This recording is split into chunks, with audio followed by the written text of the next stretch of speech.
என்னமோ தெரியலேங்க, மனசு ஒரு இடத்துல நிக்க மாட்டேங்குது. சும்மா இருக்கும்போது கூட தேவையில்லாத பழைய நினைவுகளும் நடக்காத விஷயத்த பத்தின பயமும் வந்து மண்டைய குடையுது. இது இன்னைக்கு நம்ம ஊர்ல நிறைய பேருக்கு இருக்கிற பெரிய தலைவலி. இதத்தான் ஓவர் திங்கிங்னு சொல்றோம். நம்ம மனசு ஒரு ஓடுற நதி மாதிரி தெளிவா இருக்கணும். ஆனா நாம அத குப்பைய கொட்டி சாக்கடையாக்கி வச்சிருக்கோம். இந்த மனசை எப்படி மறுபடியும் ரிலாக்ஸ் பண்றது, எப்படி தேவையில்லாத யோசனைகளை நிறுத்துறதுன்னு சொன்ன யதார்த்தமான வழிகளை பார்ப்போம். கடைசியா உங்களுக்கு ஒரு சிம்பிள் மற்றும் ஈஸி டிப்ஸ் சொல்லியிருக்கேன். சோ அதை மிஸ் பண்ணாம கேளுங்க. இது லைஃப் பாட் தமிழ். அதிகமா யோசிச்சு மண்ட காயறவங்களுக்கு புத்தர் சொன்ன எளிமையான ஆலோசனைகளை நீங்க ஃபாலோ பண்ணாலே மனசு கொஞ்சம் லேசாகும். 1. இப்போ நடக்கிறத மட்டும் பாருங்க. நம்ம மனசு ஒரு குரங்கு மாதிரி, அது சும்மாவே இருக்காது. ஒண்ணு அன்னைக்கு அவன் அப்படி சொல்லிட்டானே, இல்லனா அந்த விஷயம் தப்பா முடிஞ்சிடுச்சே அப்படின்னு நேத்து நடந்த விஷயத்த நினைச்சு அசை போட்டுக்கிட்டே இருக்கும். இல்லனா நாளைக்கு என்ன நடக்குமோ, அந்த வேலை கிடைக்குமா, காசு வருமா அப்படின்னு நடக்காத ஒண்ணுக்காக பயந்துகிட்டே இருக்கும். ஆனா நிஜம் என்ன தெரியுமா? நேத்து முடிஞ்சு போச்சு, நாளைக்கு இன்னும் வரல. நம்ம கையில இருக்கிறது இந்த ஒரு நிமிஷம் மட்டும்தான். இத எப்படி நடைமுறைப்படுத்தலான்னு பாப்போம். செய்யற வேலையில லயிச்சு இருங்க. நீங்க இப்போ ஒரு காஃபி குடிக்கிறீங்கன்னு வைங்க. அந்த காஃபியோட சூடு, அதோட வாசம், அந்த ருசி, இத மட்டும் கவனிங்க. மத்த எதை பத்தியும் யோசிக்காதீங்க. ஒரு சின்ன வேலையை செஞ்சாலும் அதுல உங்க முழு கவனத்தையும் வைங்க. பஞ்சபூதங்களை உணருங்க. ரொம்ப ஓவரா யோசனை வரும்போது ஒரு நிமிஷம் நில்லுங்க. உங்க கண்ணு முன்னாடி தெரியற 5 விஷயங்கள், உங்க காதுல கேக்குற 4 சத்தங்கள், உங்க தொட்டு உணர்ற 3 பொருட்கள், இத கவனிச்சிங்கன்னா உங்க மனசு தானா இப்போ நடக்கிற இடத்துக்கு வந்துடும். ரிசல்ட்ட பத்தி கவலைப்படாதீங்க. நாம ஒரு வேலை செய்யும்போது இது நல்லா வருமா அப்படின்னு யோசிச்சுக்கிட்டே செஞ்சா அந்த வேலை சொதப்பிடும். அந்த வேலையை எப்படி சிறப்பா செய்யலான்னு மட்டும் யோசிங்க. ரிசல்ட் தானா வரும். நேத்துங்கிறது ஒரு பாடம்தான்.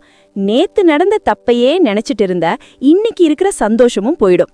சரி, நேத்து அது நடந்துடுச்சு, அதுல இருந்து என்ன கத்துக்கிட்டோம் அப்படின்னு ஒரு நிமிஷம் யோசிச்சுட்டு அதை அப்படியே அங்கேயே விட்டுடுங்க. சுருக்கமா சொல்ல போனா நம்ம வாழ்க்கைங்கிறது இந்த நிமிஷங்களோட தொகுப்பு தான்.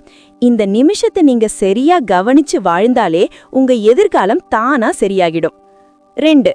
முடிஞ்சு போனதை மாத்த முடியாது. நம்ம மனசு பண்ற பெரிய தப்பே இதுதான். ஒரு விஷயம் தப்பா நடந்துடுச்சுன்னா அதையே நினைச்சு அன்னைக்கு மட்டும் நான் அப்படி பண்ணாம இருந்திருக்கலாம், இல்லனா அவன் அப்படி சொல்லாம இருந்திருக்கலாம் அப்படின்னு ஒரு கற்பனை உலகத்துல வாழ்ந்துட்டு இருப்போம். ஆனா உண்மை என்னன்னா, காலம் ஒரு ஒன் வே ரோடு மாதிரி, பின்னாடி போகவே முடியாது. இதை எப்படி புரிஞ்சுக்கலான்னு பாப்போம்.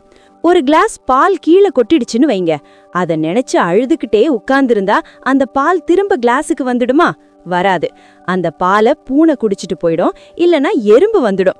அதுக்கு பதிலா சரி கொட்டிடுச்சு, அடுத்த வேலையை பாப்போன்னு துணியை எடுத்து தொடச்சிட்டு அடுத்த வேலையை பாக்குறது தான் புத்திசாலித்தனம். பழைய பாரத்தை இறக்கி வைங்க. நாம ஒரு தூர பயணம் போறோம்னு வச்சுக்குவோம். வழியில ஒரு பெரிய கல்லை எடுத்து உங்க பேக்ல போட்டுக்கிட்டு இந்த கல் ஏன் இங்க இருந்துச்சுன்னு யோசிச்சுட்டே நடந்தா யாருக்கு நஷ்டம்? உங்களுக்கு தான் கால் வலிக்கும், நடக்க முடியாது. அந்த கல்லை அங்கேயே போட்டுட்டு நடக்கிறது தான் நிம்மதி. அதே போலதான் பழைய கசப்பான நினைவுகளும். ஒரு தப்பு நடந்துடுச்சுன்னா அதை சரி பண்ண முடியுமான்னு ஒரு நிமிஷம் யோசிங்க. முடிஞ்சா உடனே சரி பண்ணுங்க. முடியலையா, சரி இது ஒரு அனுபவம்னு ஏத்துக்கிட்டு அடுத்த அடி எடுத்து வைங்க. உங்களை நீங்களே மன்னிச்சிடுங்க. மத்தவங்க செஞ்ச தப்பை விட நாம செஞ்ச தப்ப நினைச்சுதான் அதிகமா வருத்தப்படுவோம். நானே இப்படி பண்ணிட்டேனேன்னு உங்களை வருத்திக்காதீங்க. மனுஷன்னா தப்பு பண்றது சகஜம். அந்த தப்புல இருந்து பாடம் கத்துக்கிட்டீங்களா? அது போதும். சுருக்கமா சொல்ல போனா கடந்த காலம்ங்கிறது ஒரு ஸ்கூல் மாதிரி. அங்க போய் பாடம் கத்துக்கலாம், ஆனா அங்கேயே தங்கி வாழ முடியாது. நடந்தது நடந்துடுச்சு, இப்போ என் கையில என்ன இருக்கு அப்படின்னு யோசிச்சாலே உங்க பாதி பாரம் குறைஞ்சிடும். 3. எல்லாத்துக்கும் பதில் தேடாதீங்க. கண்டிப்பா இந்த 3வது ரகசியம் ரொம்ப முக்கியமானது.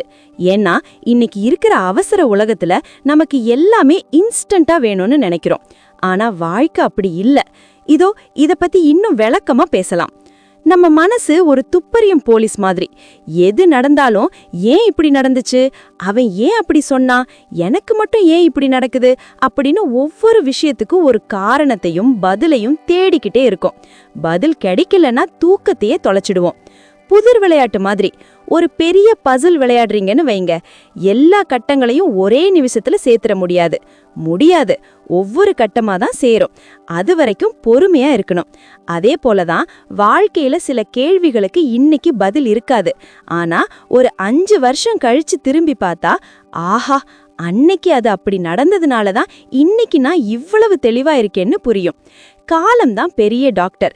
சில காயங்களுக்கு மருந்தை விட நேரம் தான் பெரிய மருந்தா இருக்கும். இப்போ ஒரு செடியை நட்டுட்டு அடுத்த நிமிஷமே ஏன் இன்னும் பூ பூக்கல அப்படின்னு தோண்டி பார்த்தா செடி செத்துதான் போகும். அது பூக்கிற நேரத்துல தான் பூக்கும். அது வரைக்கும் தண்ணி ஊத்திட்டு வெயிட் பண்ணணும். எல்லாமே உங்க கண்ட்ரோல்ல இல்ல. உலகத்துல நடக்கிற எல்லாத்துக்கும் நீங்க தான் காரணம்னு நினைக்காதீங்க. மத்தவங்களோட எண்ணங்கள், செயல்கள், சூழ்நிலை இதெல்லாம் உங்க கையில இல்ல. அதனால ஏன் இப்படின்னு யோசிச்சு மண்டைய உடைச்சிக்கிறதுல ஒரு பிரயோஜனமும் இல்ல. தெரியாதுன்னு ஒத்துக்கோங்க. எனக்கு இதுக்கு பதில் தெரியல அப்படின்னு சொல்றதுல ஒரு நிம்மதி இருக்கு. எல்லாத்தையும் தெரிஞ்சுக்கிட்டு தான் வாழணும்னு அவசியம் இல்ல. சில ரகசியங்கள் அப்படியே இருக்கிறது தான் அழகு. சுருக்கமா சொல்லப்போனா, வாழ்க்கைங்கிறது ஒரு ஓடுற நதி மாதிரி. அது எங்க போய் சேரும், எதுக்கு இப்படி வளைஞ்சு போகுதுன்னு கரையில நின்னு யோசிச்சுட்டே இருந்தா நதியோட அழக ரசிக்க முடியாது. குதிச்சு நீந்த ஆரம்பிங்க. போக போக உங்களுக்கே வழி தெரியும். 4. உங்க எண்ணம் தான் நீங்க. புத்தர் சொன்ன ரொம்ப முக்கியமான விஷயம் இதுதான். நாம எதை நினைக்கிறோமோ அதுவாவே ஆகிறோம். இதை கேட்கறதுக்கு சிம்பிளா இருக்கும், ஆனா இதோட பவர் ரொம்ப அதிகம். நம்ம மனசு ஒரு காந்த மாதிரி. நீங்க எதை அதிகமா யோசிக்கிறீங்களோ அதையே உங்க வாழ்க்கையில இழுப்பீங்க. இதை எப்படி புரிஞ்சுக்கலான்னு பாப்போம். கண்ணாடி மாதிரி உங்க உலகம். நீங்க ஒரு கருப்பு கண்ணாடி போட்டா உலகம் பூரா கருப்பா தெரியும். பச்சை கண்ணாடி போட்டா பச்சையா தெரியும். அதே போலதான் எல்லாம் தப்பா நடக்குது, எனக்கு மட்டும் ஏன் இப்படின்னு ஒரு நெகட்டிவ் கண்ணாடிய போட்டுக்கிட்டு பார்த்தா கண்ணு முன்னாடி இருக்கிற நல்ல விஷயங்கள் கூட உங்களுக்கு தெரியாது. உங்க மனசு ஒரு விவசாய நிலம் மாதிரி. அங்க நீங்க பயம், சந்தேகம், முடியாது அப்படின்னு முள்செடியோட விதைய போட்டுட்டு ஏன் எனக்கு ஆப்பிள் பழம் கிடைக்கல அப்படின்னு கேட்டா எப்படி? அங்க என்ன விதை போட்டீங்களோ அதுதான் முளைக்கும். அதனால என்னால முடியும், இது ஒரு அனுபவம் அப்படின்னு நல்ல விதைகளை விதைக்க ஆரம்பிங்க. உங்களுக்கே நீங்க சொல்லிக்கிற கதை. காலையில எந்திரிச்ச உடனே இன்னைக்கு நாள் ரொம்ப மொக்கையா இருக்க போகுதுன்னு நீங்க சொல்லிட்டா உங்க மூளை என்ன பண்ணும் தெரியுமா? அந்த நாள்ல நடக்கிற சின்ன சின்ன தப்ப பெருசு பண்ணி காட்டி, பாத்தியா நான் சொன்னேன்ல அப்படின்னு உங்களை நம்ப வைக்கும். அதுக்கு பதிலா இன்னைக்கு ஏதாச்சும் ஒரு புது விஷயம் கத்துப்பேன்னு சொல்லி பாருங்க. உங்க மூளை அந்த வாய்ப்பை தேட ஆரம்பிக்கும். முடியாது, கஷ்டம், வாய்ப்பே இல்ல இந்த வார்த்தைகளை அடிக்கடி பயன்படுத்தாதீங்க. இது உங்க தன்னம்பிக்கைய மெதுவா அரிச்சிடும். முயற்சி பண்றேன், கத்துக்கிறேன், பார்க்கலாம் அப்படின்னு உங்க பாஷைய மாத்தி பாருங்க. உங்க மனநிலை தானா மாறும். சுருக்கமா சொல்ல போனா, உங்க எண்ணங்கள் தான் உங்க வாழ்க்கையோட ஸ்கிரிப்ட். அந்த ஸ்கிரிப்ட்ல நீங்க உங்களை ஒரு தோத்து போன ஆளா எழுதணுமா இல்ல போராடி ஜெயிக்கிற ஆளா எழுதணுமாங்கிறது உங்க கையில தான் இருக்கு. நீங்க உங்களை நம்புனாதான் இந்த உலகமும் உங்களை நம்பும். 5. மூச்சு விடுறத கவனிங்க. இந்த 5வது ரகசியம் தான் இருக்கிறதுலயே ரொம்ப பவர்ஃபுல்லான விஷயம். ஏன்னா மத்ததெல்லாம் நம்ம அறிவுக்கு சொல்றது, ஆனா இது நேரடியா நம்ம உடம்புக்கும் மனசுக்கும் கொடுக்கிற ட்ரெயினிங். நம்ம மனசு ஒரு ரேஸ் கார் மாதிரி கண்ட மணிக்கு ஓடிட்டு இருக்கும்போது அதை நிப்பாட்ட ஒரு பிரேக் வேணும்ல, அந்த பிரேக் தான் உங்க மூச்சு. இத பத்தி இன்னும் கொஞ்சம் விவரமா பேசலாம். ரிமோட் கண்ட்ரோல் உங்ககிட்ட தான் இருக்கு. நம்ம கோவமா இருக்கும்போதோ இல்ல ரொம்ப டென்ஷனா இருக்கும்போதோ கவனிச்சு பார்த்திருக்கீங்களா? மூச்சு ரொம்ப வேகமா சூடா வரும். அதுவே நாம நிம்மதியா இருக்கும்போது மூச்சு மெதுவா சீரா இருக்கும். அப்போ நம்ம மூச்சு சரி பண்ணாலே மனசு தானா அமைதியாயிடும். இது ஒரு மேஜிக் மாதிரி. கவனத்தை திசை திருப்புங்க. மனசுல 1000 எண்ணங்கள் ஓடிட்டு இருக்கும்போது யோசிக்காதன்னு சொன்னா அது இன்னும் அதிகமா தான் யோசிக்கும். அதுக்கு பதிலா அந்த மனசுகிட்ட ஒரு வேலைய கொடுக்கணும். இப்ப காத்து மூக்கு வழியா உள்ள போகுது, இப்ப வெளியே வருது, இத மட்டும் கவனின்னு அந்த மனச ஒரு இடத்துல கட்டி போடுறதுதான் இந்த டெக்னிக். எங்க வேணாலும் செய்யலாம். இதுக்கு நீங்க தனியா ஒரு மலை மேல போய் உட்காரணும்னு அவசியம் இல்ல. பஸ்ல போகும்போது, ஆபீஸ்ல டென்ஷனா இருக்கும்போது, ஏன் யாராவது கூட சண்டை போட்டுட்டு இருக்கும்போது கூட ஒரு நிமிஷம் கண்ணை மூடிட்டு மூச்சை மட்டும் கவனிச்சு பாருங்க. அந்த ரியாக்ஷன் பண்ற வேகம் குறைஞ்சிடும், நிதானம் வந்துடும்.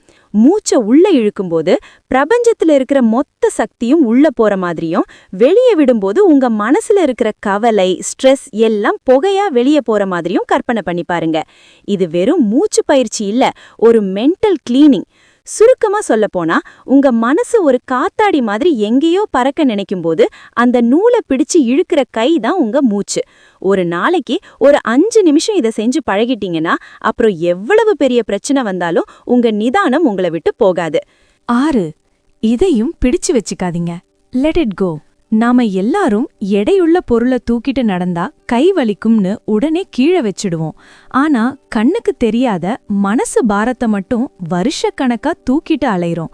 அதுதான் நம்ம நிம்மதியே கெடுக்குது. சூடான கறிக்கட்டை கதை. புத்தர் ஒரு அழகான உதாரணம் சொல்லுவார். ஒருத்தர் மேல உங்களுக்கு கோபம் இருக்குன்னா அது எப்படின்னா, நீங்க ஒரு சூடான கறிக்கட்டைய மத்தவங்க மேல எரியணும்னு உங்க கையில பிடிச்சிட்டு இருக்கிறது மாதிரி. அந்த கறிக்கட்டை மத்தவங்கள சுடுதோ இல்லையோ, முதல்ல சுடுறது உங்க கையத்தான். அந்த பழைய கோபத்தையும் பகையையும் நீங்க பிடிச்சு வச்சிருக்கிறதுனால நஷ்டம் உங்களுக்கு தான். மூட்டை கட்டி வைக்காதீங்க. நாம ஊருக்கு போகும்போது பழைய குப்பை கூழத்தையெல்லாம் சூட்கேஸ்ல போட்டு எடுத்துட்டு போவோமா? மாட்டோம்ல. அப்புறம் ஏன் 10 வருஷத்துக்கு முன்னாடி ஒருத்தன் திட்டுனது, 5 வருஷத்துக்கு முன்னாடி நடந்த ஏமாற்றம், இதையெல்லாம் மனசுல மூட்டை கட்டி வச்சிருக்கீங்க? இதை ரிலீஸ் பண்ணாத வரைக்கும் புதுசா எந்த நல்ல விஷயமும் உள்ள வராது. ஈகோ ஒரு முட்டுக்கட்டை. நானா போய் பேசணுமா? எனக்கு ஏன் இப்படி நடந்துச்சு? இந்த ஈகோ தான் நம்ம மனச இறுக்கமா வச்சிருக்கோம்.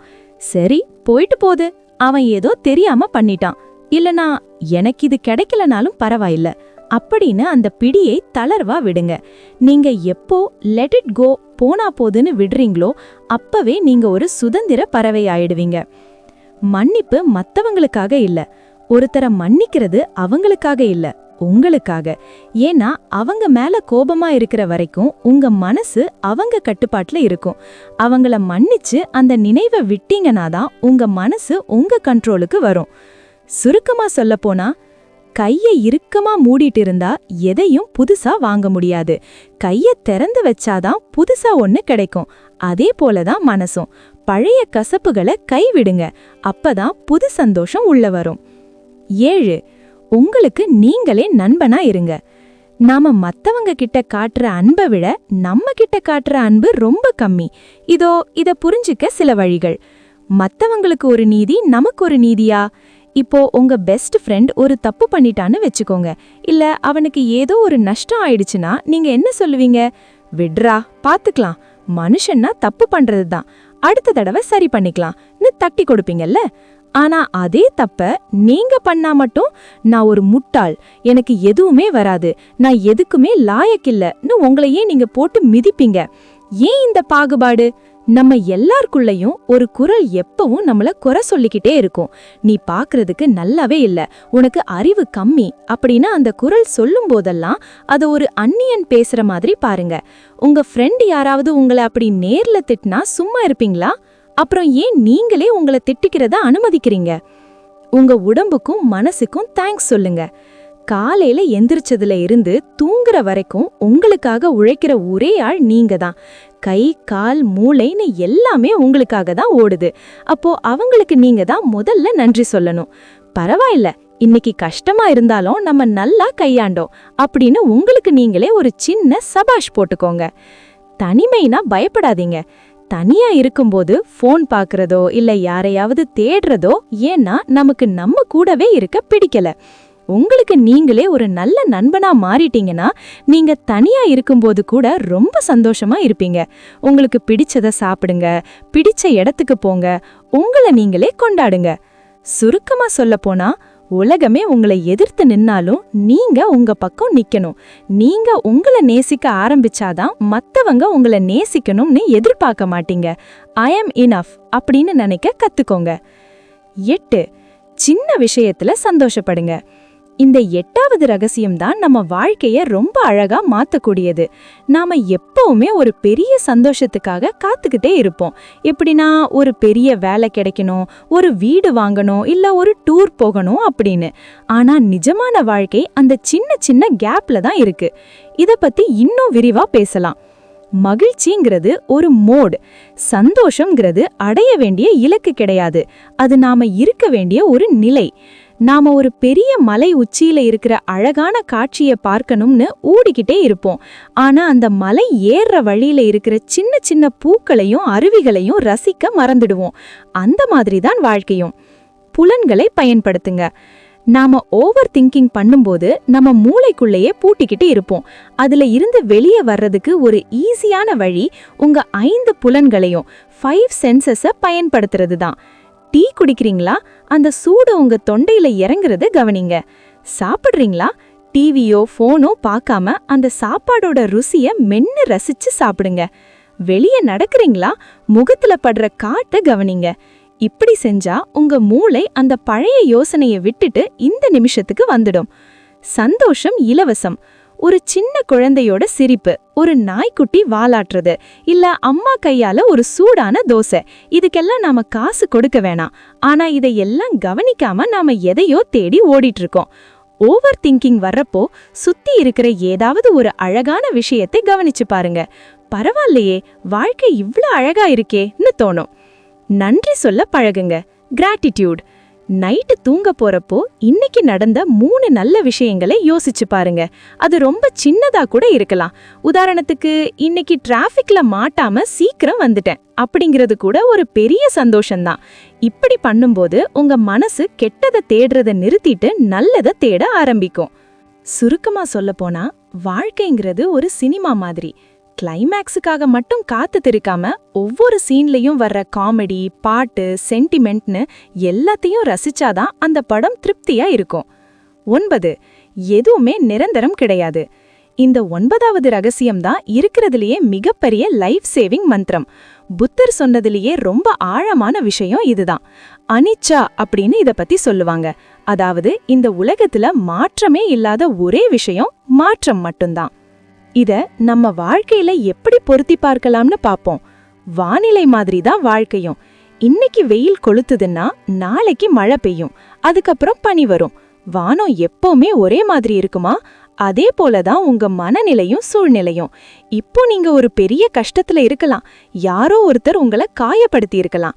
ஆனா ஒன்னு ஞாபகம் வச்சுக்கோங்க, அன்னைக்கு ஒரு நாள் ரொம்ப சந்தோஷமா இருந்தீங்கல்ல, அதுவும் மாறிதானே இப்போ இந்த நிலைமைக்கு வந்திருக்கீங்க. அப்போ இந்த கஷ்டமும் கண்டிப்பா ஒரு நாள் மாறும். இதுவும் கடந்து போகும். This too shall pass. ஒரு ராஜா தன்னுடைய அமைச்சர்கள் கிட்ட, எனக்கு ஒரு வாசகம் சொல்லுங்க, நான் ரொம்ப கஷ்டத்துல இருக்கும்போது அதை பார்த்தா எனக்கு தைரியம் வரணும். அதே சமயம் நான் ரொம்ப சந்தோஷத்துல தலைக்கால் புரியாம ஆடும்போது அதை பார்த்தா எனக்கு அடக்கம் வரணும்னு கேட்டாராம். அதுக்கு அமைச்சர்கள் கொடுத்த வாசகம் தான் இது. இதுவும் கடந்து போகும். கஷ்டமா இருந்தாலும் சரி, சந்தோஷமா இருந்தாலும் சரி, அது நிரந்தரம் இல்லைன்னு தெரிஞ்சா மனசு ஒரு சமநிலைக்கு வந்துடும். கடல் அலை மாதிரி. கடல்ல வர்ற அலை கரையை தொட்டுட்டு திரும்ப போயே ஆகணும். அது கடலோட விதி. அதே மாதிரி தான் உங்க கவலைகளும். அது ஒரு அலை மாதிரி உங்க மனசை நினைக்கும், ஆனா அங்கேயே தங்கிடாது. கொஞ்ச நேரத்துல பின்வாங்கிடும். நீங்க அதை தடுத்து நிறுத்தணும்னு அவசியம் இல்ல.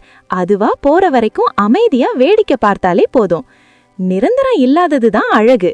ஒரு பூ இன்னைக்கு பூத்துட்டு நாளைக்கு வாடிடும்னு தெரிஞ்சதுனாலதான் அதை இன்னைக்கு நாம அவ்ளோ அழகா ரசிக்கிறோம். அதே மாதிரி தான் வாழ்க்கையும்.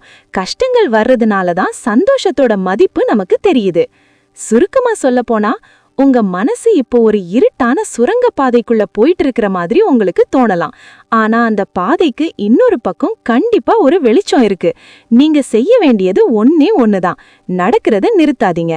இதுவும் கடந்து போகும்னு மனசுக்குள்ள சொல்லிக்கிட்டே இருங்க. 10. அமைதியா இருக்கிறது பலவீனம் இல்ல. இந்த 10வது ரகசியம் ஒரு சைலண்ட் பவர். நாம என்ன நினைக்கிறோம்னா, ஒரு பிரச்சனை வந்தா உடனே அத பத்தி பேசணும், மத்தவங்க கிட்ட விவாதிக்கணும், இல்லனா அத பத்தி ஓயாம யோசிச்சு ஒரு முடிவு எடுக்கணும்னு துடிப்போம். ஆனா உண்மை என்னன்னா, சில நேரங்கள்ல அமைதியா இருக்கிறது தான் எல்லாத்தையும் விட பெரிய ஆயுதம். ஒரு குட்டையில இருக்கிற தண்ணி ரொம்ப கலங்கி போய் இருக்குன்னு வச்சுக்கோங்க. அத தெளிவாக்க நீங்க கைய விட்டு ஆட்டிக்கிட்டே இருந்தா அது இன்னும் தான் கலங்கும். ஆனா நீங்க எதுவுமே செய்யாம ஒரு ஓரமா அமைதியா வேடிக்கை பாத்தீங்கன்னா, அந்த அழுக்கெல்லாம் தானா அடியில தங்கிட்டு தண்ணி கண்ணாடி மாதிரி தெளிவாயிடும். நம்ம மனசும் அப்படிதான். ரொம்ப குழப்பமா இருக்கிறப்போ எதையும் யோசிக்காம அமைதியா இருந்தா தீர்வு தானா உங்க கண்ணுக்கு தெரியும். அமைதிங்கிறது பலவீனம் இல்ல. மத்தவங்க உங்கள திட்டும் போதோ இல்ல ஏதாச்சும் ஒரு தப்பான சூழ்நிலை வரும்போதோ நீங்க பதில் பேசாம அமைதியா இருந்தா மத்தவங்க உங்கள பயந்தாங்கொள்ளின்னு நினைக்கலாம். ஆனா உண்மையில கோவத்தை அடக்கிட்டு அமைதியா இருக்கிறதுக்கு தான் அதிகப்படியான மனவலிமை வேணும். அந்த அமைதி உங்க மேல மத்தவங்களுக்கு இருக்கிற மரியாதைய அதிகமாக்கும். பேச்சுல எனர்ஜிய வீணாக்காதீங்க. நாம ஓவரா யோசிக்கும்போது நம்ம மூளைக்கும் உடம்புக்கும் ரொம்ப சீக்கிரம் டயர்ட் ஆயிடும். அதிகமா பேசுறதுனாலையும் யோசிக்கிறதுனாலையும் நம்ம எனர்ஜி தான் வீணாகுது. ஒரு நாளைக்கு கொஞ்ச நேரம் எதுவுமே பேசாம செல்போன் கூட பார்க்காம அமைதியா உட்கார்ந்து பாருங்க. அந்த அமைதியில தான் உங்க மனசு ரீசார்ஜ் ஆகும். உங்களுக்கே நீங்க சொல்லிக்கிற பதில். நிறைய நேரங்கள்ல வெளியே தேடுற பதில்களை விட நமக்குள்ள இருக்கிற அமைதியில கிடைக்கிற பதில்கள் தான் ரொம்ப தெளிவா இருக்கும். மத்தவங்க கிட்ட அட்வைஸ் கேட்கறத விட ஒரு அரை மணி நேரம் அமைதியா உங்களுக்குள்ளேயே கவனிச்சு பாத்தீங்கன்னா இதை இப்படி செய்யலாம் அப்படின்னு உங்க மனசாட்சியே வழிகாட்டும். சுருக்கமா சொல்லப்போனா, ஒரு பெரிய புயலுக்கு முன்னாடி ஒரு நிசப்தம் இருக்கும்ல, அந்த மாதிரிதான் அமைதி. அது ஒன்னும் தெரியாம இருக்கறதில்ல, எல்லாவற்றையும் கவனிச்சு சரியான நேரத்துக்காக காத்துட்டு இருக்கிறது. அமைதியா இருக்கிறவங்க தான் உலகத்தையே ஆழமா கவனிக்க முடியும். 11. மத்தவங்க என்ன நினைப்பாங்கன்னு யோசிக்காதீங்க. இந்த 11வது ரகசியம்தான் நம்ம ஊர்ல பல பேரோட நிம்மதியை கெடுத்துட்டு இருக்கிற ஒரு பெரிய வில்லன். ஊர் உலகம் என்ன சொல்லுமோ அப்படின்னு பயந்தே நம்ம வாழ்க்கையோட பாதி சந்தோஷத்தை நாம விட்டு கொடுத்துடுறோம். இத பத்தி இன்னும் கொஞ்சம் ஓப்பனா நம்ம ஊர் யதார்த்தத்தோட பேசலாம். மத்தவங்க வேலை அவங்க பார்ப்பாங்க. இந்த உலகத்துல எல்லாருக்கும் அவங்கவங்க வாழ்க்கையில 1000 பிரச்சனை இருக்கு. அவங்க ஏதோ ஒரு நிமிஷம் உங்களை பத்தி பேசுவாங்க, அடுத்த நிமிஷம் அவங்க வேலைய பார்க்க போயிடுவாங்க. ஆனா அந்த ஒரு நிமிஷ பேச்சுக்காக நீங்க ஒரு வாரமா தூக்கத்தை தொலைச்சு யோசிச்சுட்டு இருப்பீங்க. இது யாருக்கு நஷ்டம்? நீங்க யாரையும் திருப்திப்படுத்த முடியாது. நீங்க என்னதான் பெர்ஃபெக்ட்டா வாழ்ந்தாலும் யாரோ ஒருத்தர் உங்களை குறை சொல்லிக்கிட்டே தான் இருப்பாங்க. நீங்க கொடை பிடிச்சிட்டு நடந்தா பாருடா சீனேம்பாங்க, மழையில நனைஞ்சிட்டு போனா அறிவில்லாதவேம்பாங்க. எல்லாருடைய வாயையும் உங்களால மூட முடியாது. அதனால மத்தவங்களுக்காக உங்க ரிமோட் கண்ட்ரோலை கொடுக்காதீங்க. அது அவங்க பிரச்சனை. ஒருத்தர் உங்களை பத்தி தப்பா பேசுறாங்கன்னா அது அவங்க மனநிலை எப்படி இருக்குங்கிறத தான் காட்டுதே தவிர உங்களை பத்தி இல்ல. அழுக்கான கண்ணாடி வழியா பார்த்தா உலகம் அழுக்காதான் தெரியும். கண்ணாடி அவங்களுடையது, நீங்க ஏன் வருத்தப்படுறீங்க? அவங்க பார்வை தப்புன்னா அது அவங்க பிரச்சனை, உங்களுடையதில்ல. உங்க கதையோட ஹீரோ நீங்க தான். உங்க வாழ்க்கையில வர கஷ்டங்களை நீங்க தான் அனுபவிக்கிறீங்க. உங்க போராட்டத்துல நீங்க தான் ஜெயிக்கணும். நீங்க விழுந்தா தூக்கிவிட வராத இந்த உலகம் நீங்க நடக்கும்போது மட்டும் விமர்சனம் பண்ணும். அந்த விமர்சனங்களை காதுல வாங்காம உங்க இலக்க நோக்கி போய்கிட்டே இருங்க. சுருக்கமா சொல்ல போனா, வாழ்க்கைங்கிறது நீங்க ஆடுற மேடை. அங்க மத்தவங்க எல்லாரும் வெறும் ஆடியன்ஸ் தான். ஆடியன்ஸ் கை தட்டுறாங்கங்கிறதுக்காகவோ இல்ல கிண்டல் பண்றாங்கங்கிறதுக்காகவோ நீங்க ஆடுறத நிறுத்தக்கூடாது. 12. சென்று முடிக்கணுங்கிற வெறிய விடுங்க. இந்த 12வது ரகசியம்தான் நம்ம மனசுக்கு அந்த ஃபைனல் டச் கொடுக்க போற விஷயம். நாம எல்லாருமே ஒரு அவசர உலகத்துல ஓடிட்டு இருக்கோம். எதை எடுத்தாலும் உடனே நடக்கணும், நான் நினைச்ச மாதிரி பெர்ஃபெக்ட்டா அமையணுங்கிற ஒரு பிடிவாதத்தோட இருப்போம். ஆனா இந்த பிடிவாதம் தான் ஓவர் திங்கிங்க்கு மெயின் காரணமே. பெர்ஃபெக்ஷன் ஒரு மாயை. நான் பண்றதுல ஒரு தப்பு கூட இருக்கக்கூடாதுன்னு நினைக்கிறது நல்ல விஷயம்தான். ஆனா அதுவே ஒரு வெறியா மாறும்போது அது உங்களுக்கு ஸ்ட்ரெஸ்ஸை தான் தரும். ஒரு வேலையை ஆரம்பிக்கிறதுக்கு முன்னாடியே அதோட ரிசல்ட்டை பத்தி பயப்படுறதுனால அந்த வேலையை தள்ளி போடுவோம், இல்லனா பயத்திலேயே தப்பு பண்ணுவோம். தப்பா வந்தாலும் பரவாயில்ல, நான் முயற்சி பண்றேன்னு இறங்குனாதான் மனசு ரிலாக்ஸ் ஆகும். இயற்கையோட வேகம் வேற. ஒரு குழந்தைய பெத்தெடுக்க 10 மாசம் ஆகணும். ஒரு மரம் வளர்ந்து காய் காய்க்க வருஷக்கணக்குல ஆகும். இதையெல்லாம் நாம இழுத்து பிடிச்சு வேகப்படுத்த முடியாது. அதே மாதிரிதான் உங்க வாழ்க்கையில சில மாற்றங்கள் மெதுவாதான் நடக்கும். நீங்க இன்னைக்கே ஒரு முடிவை எடுத்த உடனே நாளைக்கே வாழ்க்கை மாறிடும்னு எதிர்பார்க்காதீங்க. காலத்துக்குன்னு ஒரு டைம் டேபிள் இருக்கு. அது வரைக்கும் நீங்க பொறுமையாதான் இருக்கணும். உங்க கடமைய மட்டும் செய்யுங்க. பகவத்கீதையில சொன்ன அதே விஷயத்தை தான் புத்தரும் சொல்றாரு. உங்க கையில இருக்கிறது முயற்சி மட்டும்தான். அந்த வேலையை சிறப்பா செய்யறதுக்கு மட்டும் முழு எனர்ஜியையும் கொடுங்க. அதுக்கப்புறம் என்ன நடக்குங்கிறத பத்தி யோசிக்கிறது நிறுத்துங்க. ஏன்னா ரிசல்ட் உங்க கையில இல்ல. நடக்கிறது நல்லதா நடக்கும்னு காலத்துக்கிட்ட விட்டுட்டா அப்புறம் அங்க பயப்படுறதுக்கோ இல்ல ஓவரா யோசிக்கிறதுக்கோ வேலையே இருக்காது. நம்பிக்கை வைங்க. இது கடவுளா இருக்கலாம், இல்ல இயற்கையா இருக்கலாம், இல்ல பிரபஞ்சமா இருக்கலாம். எல்லாம் சரியாகுங்கிற ஒரு ஆழமான நம்பிக்கை உங்களுக்குள்ள வந்துட்டா அந்த பாரம் உங்க தலை மேல இருக்காது. நீங்க வெறும் கருவிதான். எல்லாவற்றையும் நடத்தி வைக்க ஒரு சக்தி இருக்குன்னு நினைச்சு பாருங்க. மனசு அப்படியே லேசாயிடும். சுருக்கமா சொல்லப்போனா, ஒரு வில்லிலிருந்து அம்ப விட்டதுக்கு அப்புறம் அந்த அம்பு இலக்கை அடிக்குமா இல்லையான்னு வில்லாடி யோசிச்சுட்டு இருக்க மாட்டான். அடுத்த அம்பை எப்படி எடுக்கணும்னு தான் பாப்பான். அதே மாதிரிதான் நீங்க உங்க வேலைய செஞ்சு முடிச்சிட்டு அதை அப்படியே விட்டுருங்க. அதுக்கான பலன் சரியான நேரத்துல உங்களை தேடி வரும். புத்தர் சொன்ன இந்த 12 ரகசியங்களும் உங்க மனசுக்கு ஒரு பெரிய ஆறுதலை தந்திருக்கும்னு நம்புறேன். இந்த 12ல உங்களுக்கு இப்போ எந்த விஷயம் ரொம்ப தேவைப்படுதுன்னு நினைக்கிறீங்க? அத மறக்காம கமெண்ட்ல சொல்லுங்க. கடைசியா உங்களுக்கு சின்ன டிப்ஸ். ஓவரா யோசனை வரும்போது ஒரு பேப்பர் எடுத்து மனசுல என்ன ஓடுதோ அதை அப்படியே எழுதிட்டு அந்த பேப்பரை கிழிச்சு போட்டுடுங்க. மனசு பாரம் குறையும். இந்த ஐடியா கேட்கறதுக்கு சின்னதா இருக்கலாம், ஆனா இதோட எஃபெக்ட் ரொம்ப பெருசு. இதை எப்படி செய்யணும்னு சொல்றேன். ஏன் எழுதணும்? நம்ம மனசுக்குள்ள ஒரு விஷயத்தை யோசிச்சுட்டே இருந்தா அது ஒரு பூதாகரமா தெரியும். ஆனா அதையே ஒரு பேப்பர்ல எழுதும்போது அது வெறும் ஒரு வரியா மாறிடும். உங்க கவலைகளை உங்க மனசிலிருந்து வெளியேத்தி அந்த பேப்பர்ல மாத்துற ஒரு மேஜிக் தான் இது. எப்படி எழுதணும்? யாருக்கும் பயப்படாம உங்களுக்கு மனசுல இருக்கிற கோவம், பயம், எரிச்சல், அழுகைன்னு எல்லாத்தையும் அப்படியே எழுதுங்க. எனக்கு இவனை பிடிக்கல, இன்னைக்கு நான் தோத்துட்டேன்னு பயமா இருக்கு, இப்படி எதுவா இருந்தாலும் சரி ஒளிவு மறைவில்லாம எழுதுங்க. ஏன் கிழிக்கணும்? எழுதி முடிச்ச உடனே அந்த பேப்பரை ஒரு நிமிஷம் உத்து பாருங்க. இவ்ளோதான் என் கவலை, இத நான் இப்போ அழிக்க போறேன்னு சொல்லிட்டு அந்த பேப்பரை சின்ன சின்னதா கிழிச்சு போட்டுடுங்க. அப்படி செய்யும்போது உங்க மனசுக்குள்ள இருக்கிற அந்த பாரமும் அதோட சேர்ந்து அழியறத நீங்க உணர முடியும். இது உங்க பிரெயினுக்கு நீங்க கொடுக்கிற ஒரு கமாண்ட். இந்த விஷயம் முடிஞ்சு போச்சு, இனி இத பத்தி யோசிக்க தேவையில்லைன்னு. வாழ்க்கைங்கிறது ஒரு அழகான பயணம். ஆனா நாம அடுத்த ஸ்டேஷன் என்ன, நேத்து ட்ரெயின் ஏன் லேட்டா வந்துச்சு அப்படின்னு யோசிச்சுட்டு ஜன்னல் வழியா தெரியிற அழகான காட்சிகளை பார்க்க மறந்து போயிடுறோம். புத்தர் சொன்ன இந்த 12 விஷயங்களும் ஒரு மேஜிக் கிடையாது, இது ஒரு பயிற்சி. இன்னைக்கே இது எல்லாத்தையும் செஞ்சிட முடியாது, ஆனா தினமும் ஒரு பாயிண்ட மட்டும் மனசுல வச்சுக்கிட்டு வாழ ஆரம்பிச்சீங்கன்னா கொஞ்ச நாள்ல உங்க மனசு ஒரு தெளிவான கண்ணாடி மாதிரி மாறிடும். ரொம்ப யோசிக்காதீங்க, நிம்மதியா ஒரு மூச்சை உள்ள இழுத்து வெளியே விடுங்க. இந்த நிமிஷம் நீங்க உயிரோடு இருக்கீங்க, அதுவே ஒரு பெரிய கொண்டாட்டம்தான். தேங்க்யூ.